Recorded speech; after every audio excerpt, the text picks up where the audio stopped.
Good morning and welcome to everybody here at the Fish Week Fresh Food Markets. This is the first of our monthly broadcasts that we're going to be doing from here.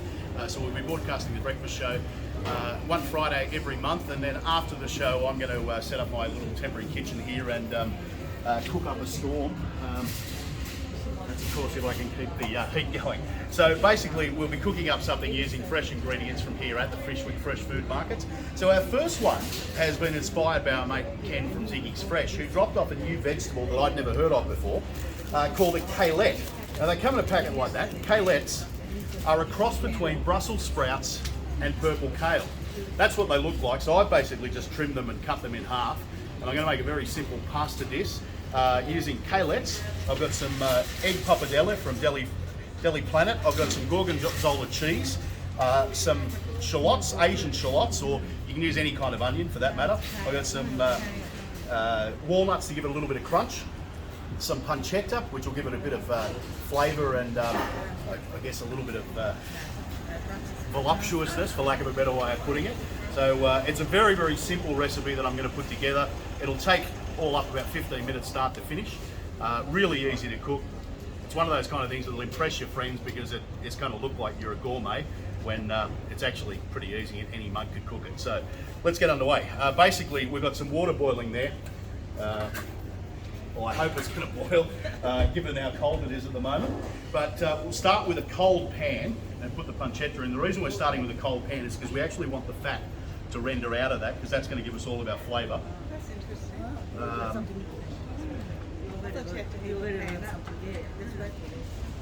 Well, under normal circumstances, you would heat your pan up first, but if you start from a cold pan, it'll actually release the fat. So if you're doing something like a duck breast, for instance, start from a cold pan and that fat will start to render out of it, and it'll give you a much crispier skin. So I'll put the pancetta in there and the shallots. It's just one shallot that I finely chopped. You can use any kind of onion. I would advise using a shallot or maybe a red onion, because you want a little bit of sweetness to sort of break through the richness of the pancetta and the gorgonzola. Did now, you say that was shallot? What did you put in? Yeah, an Asian shallot, which is like a small red onion. What we call shallots are really spring onions, but the actual shallot is more like a small onion. So any kind of shallot, or now what I'm doing here is enough for probably 3 people. So we've got 375 grams of fresh egg pasta. I've got a packet and a half of kalette there. How big are the packets? Doesn't actually tell. 160 grams, so about 200 odd grams. It's a pretty easy recipe. We've got about 250 grams of gorgonzola. If you don't like blue cheese, you could use ricotta or maybe mascarpone cheese, or any kind of soft cheese really. Or if you don't want the cheese, you can actually do it without the cheese and just put a little bit of olive oil in to give it a bit more richness. But there should be enough fat in this pancetta that we won't need olive oil. So we're just going to fry that until it gets crispy. It starts to get a bit crispy. And the beautiful thing about this is it literally is a 2-pot meal. You need a fry pan. Now I use this one because it's part of my travelling kit, but a heavy based stainless steel fry pan is probably the best thing to cook it with. Anthony from Plonk has come over and he's got a wine that he's going to match this recipe with. So Anthony, if you want to come over and join us, and we're going to use a little bit of the wine in the recipe as well. G'day Anthony, say hello. How are we? Now what have we got? Look guys, we've got a Italian salame. It's from northern Italy. It's a blended white, and it's a great crisp dry white, and great wine with this. Pale straw, golden in colour, and be beautiful with this. Fantastic. No sweetness, no residual sweetness, so a really nice cooking wine, but a beautiful drinking wine. Crisp, perfect for this type of dish. Now a bit of advice, there's no such thing as cooking wine, is there? You cook with the wine you're going to drink, right? You do. You have to cook with a good table wine, and it makes a huge difference in the finished dish. Yeah, that's beautiful. Thank you very much. Oh, it's a nice crisp smell. Yeah, look, it's a beautiful wine. It's a sub $20 wine, so it's a really nice wine. Oh, that's lovely. Yeah. Really nice. Okay. Now drinking at 9:15 in the morning is fantastic, isn't it? Setting a good example for the kids. Let's pretend it's lunchtime. Are we expecting this dish is from Northern Italy? Well, me being a Southern Italian, I don't want to admit that, but yes, very much a Northern Italian dish, using pancetta, Gorgonzola and Pappardelle, so it's Hence this wine. Perfect. perfect, absolutely. So, the water's boiling. Now, important thing, when you're cooking pasta, the biggest mistake people will use is not using a big enough pot. So, you'll see TV chefs and they'll tell you silly things like, you know, you need this amount, you know, you need water and it needs to taste like the sea and all of that rubbish. Seriously, who's going to taste boiling water to see if it tasted like the last time you were at the beach at Bateman's Bay? Nobody. So let me give you a tip on how it should work. For every 100 grams of pasta, you need a litre of water. For every litre of water, you need 10 grams of salt. So that's roughly a 5 litre pot. So 5 litres is enough for a packet of pasta. Your average packet of pasta is going to be about 500 grams. So 5 litre pot, 500 grams of pasta, 50 grams of salt. Now I'm going to estimate a little bit, but about a tablespoon is roughly what you want. So wait till you need your water to come to an absolute rolling boil. That's what's going to stop your pasta from sticking. Whatever you do, don't put olive oil in your water. If you ever see a chef on TV, and Gordon Ramsay does this, he needs to be slapped. If you ever see somebody putting olive oil in their water, don't ever watch them again, because it does two things. Firstly, it wastes good olive oil, which is quite expensive. And the second thing it does is stops the sauce from sticking to your pasta. It will coat the pasta and your sauce won't stick to it. So what's the point? You've just wasted your good quality ingredients. So we'll let that get boiling a little bit more. Okay, that's fine. Now, if you want to come a little bit closer, Eddie, we're going to turn that off. But you'll see that that's released all of the beautiful fat. So that's going to give us all the flavour from that pancetta. And we'll turn that heat back up on a little bit later on. Now, I have got some olive oil there. Occasionally, if you get some pancetta that's got a bit more meat rather than fat, you might need to add a little bit of olive oil, but that's going to be fine. I've also got some pecorino cheese that I'm going to use just to give it a bit of another dimension, which will grate on top a little bit later on. But here's the beautiful thing about this recipe. So we've got some beautiful egg pappardelle. This is going to take about 8 minutes to cook. So we'll throw that in the water.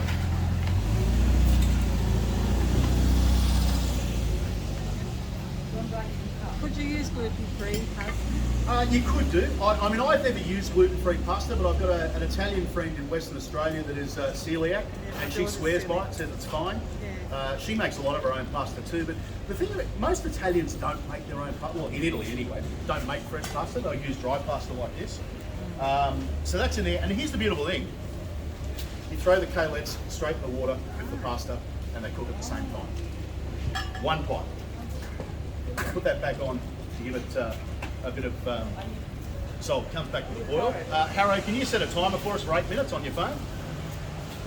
Now, when you're cooking pasta, if you use good quality Italian pasta, and the reality is the difference between a 99-cent packet that you get from Coles or Woolies and a $3 packet, because that's all it's going to cost you from a place like Deli Planet, is going to make all the world of difference. Good quality pasta, the cooking time on the packets are usually pretty accurate.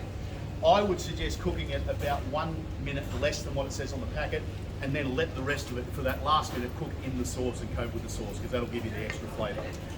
So, now what else have we got? We've got some lovely Gorgonzola cheese that's been crumbled up, so that'll go in right at the end, and that'll kind of create the sauce. The walnuts are just for a little bit of crunch and give it a little bit of another dimension, and give it a bit, because it's going to be fairly soft, sort of everything's going to be soft apart from that. But a great nutritious meal too, and very, very easy to cook, as you can see. So if you want to whip up something midweek that you think is going to, wow a guest or a loved one, that's all you need to do. It literally takes 2 pots. So now we just wait for that to cook. I'll stir it around a little bit so it doesn't stick. But that really is the beauty of a dish like this, is that you cook the pasta and the vegetables together.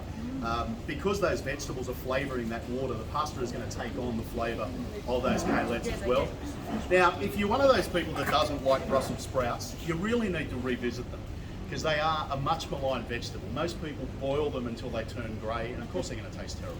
But if you boil them for about 5 or 6 minutes, and then toss them in a bit of pancetta and garlic and olive oil, and just saute them for a few minutes, they are absolutely spectacular. Now, if you don't want to use kalettes, You can use Brussels sprouts. You can even use broccoli florets or cauliflower. So it's that simple, and it's a matter of just using cutting your cauliflower or your broccoli up into florets, put them in the water with the pasta like I have there. Bob's your uncle. Once that's cooked, we'll assemble the rest of it. I am going to put a little bit of wine in it too, just to give it a bit more sweetness and sort of to match it up, give it that extra bit of wine flavour. Now I'm not pouring this for myself. This is actually going to go into the dish. So, Harrow, if you want to let me know when we're about 6 minutes. Yep.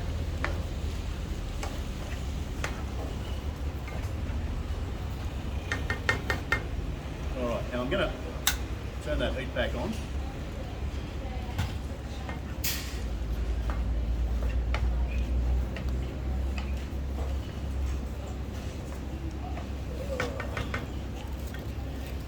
So this is going to be so much fun when we get into a warmer month, isn't it? It's a little bit cool out here, but this is a nice hearty winter dish too, which is great, using good seasonal ingredients. And of course that's the best way to cook anything. Just tidying up after myself, excuse me.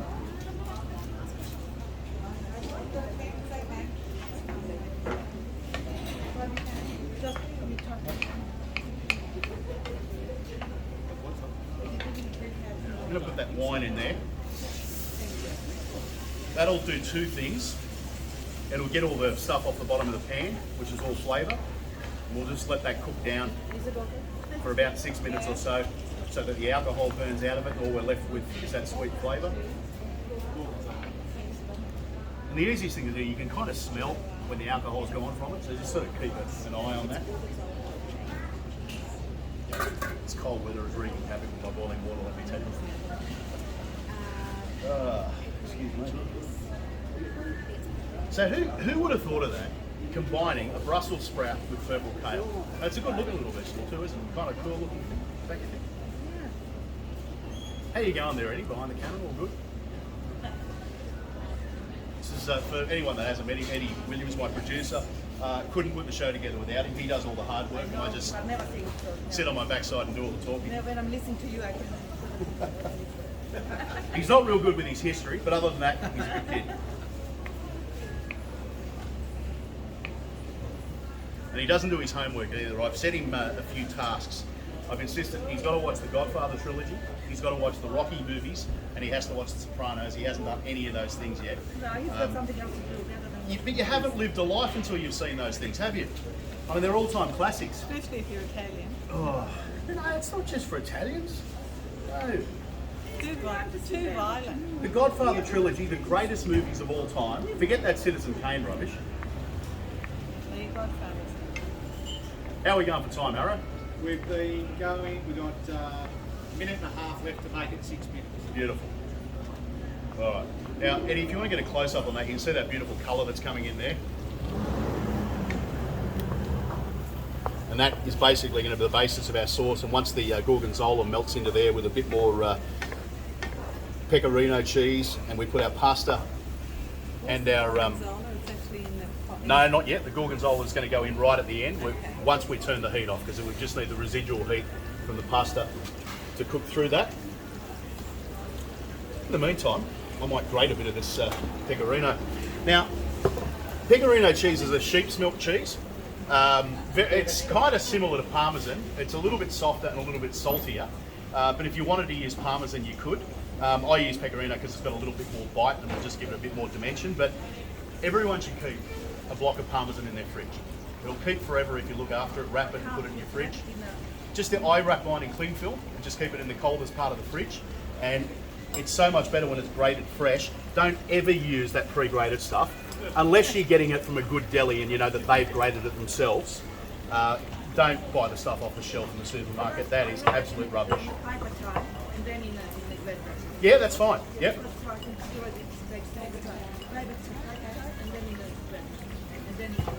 That's 6 minutes.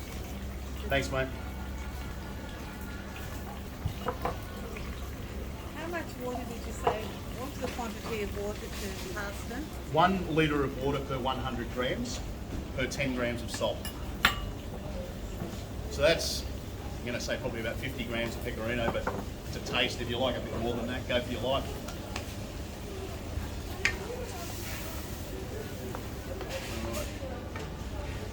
going to do now,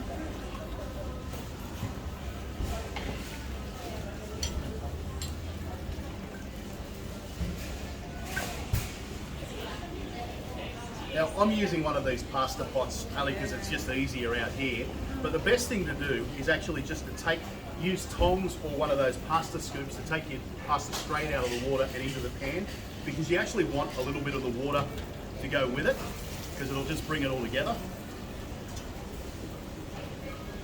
And then for the last couple of minutes, we'll stir that through so that that oil all infuses into the pasta with the kalettes.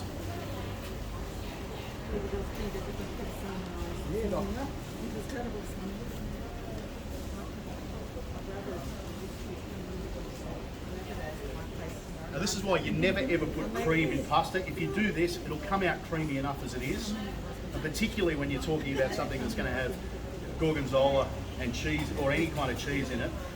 It's like when you see most people will make like a carbonara, for instance, and they'll put cream in it. Why? It is the cardinal sin. Cream is for desserts. You don't put cream in it. No. And I apologise for the mess I'm making. That's how you know if you've cooked a good meal. If there's a mess left afterwards, you know you've done well. How are we going time-wise, Harrow? There you go. 8 minutes? Spot on. Perfect. All right. So, we'll turn the heat off now. In goes our gorgonzola. Cream. Yes, yes, you shouldn't put cream. And wine. How much gorgonzola did you? It was about 250 grams there, but a little bit more, a little bit less isn't going to hurt. So roughly, if you work on 250 grams of pancetta, 250 grams of gorgonzola, 250 grams of pasta. Nice and easy. We had a little bit more pasta, but that's not going to hurt. Now, what we're also going to do is put a ladle of our pasta water in, maybe a ladle and a half. That'll help us melt that gorgonzola and bring it all together. Put half of our pecorino in. And then just mix it around until all that gorgonzola is melted. And you get that beautiful creamy sauce with no cream.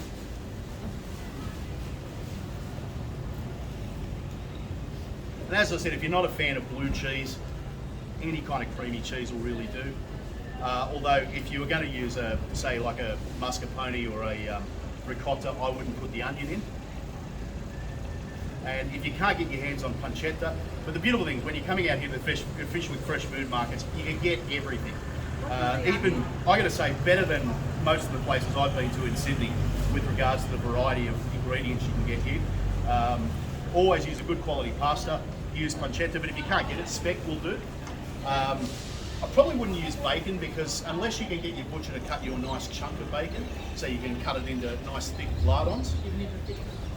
Now, what we're going to do is toss those. I've just chopped some walnuts, which we'll mix through. That'll just give it a little bit of crunch.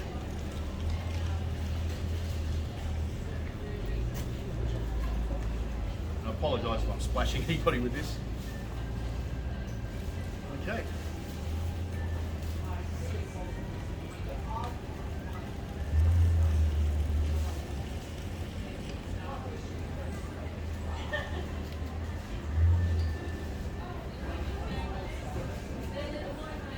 Probably enough there to feed 3 people or 2 really hungry people. A bit more pecorino at the top. And there we have it. So you put pecorino in it and on the top? And on top, yeah. There you go. So that's it. Anybody wants to try it? There's some forks there. I'll make another plate.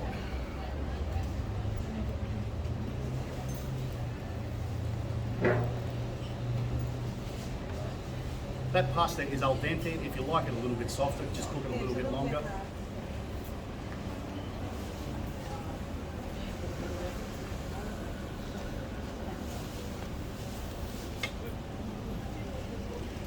Here we go. Dig in. See you next month here at Fish Week Fresh Food Markets.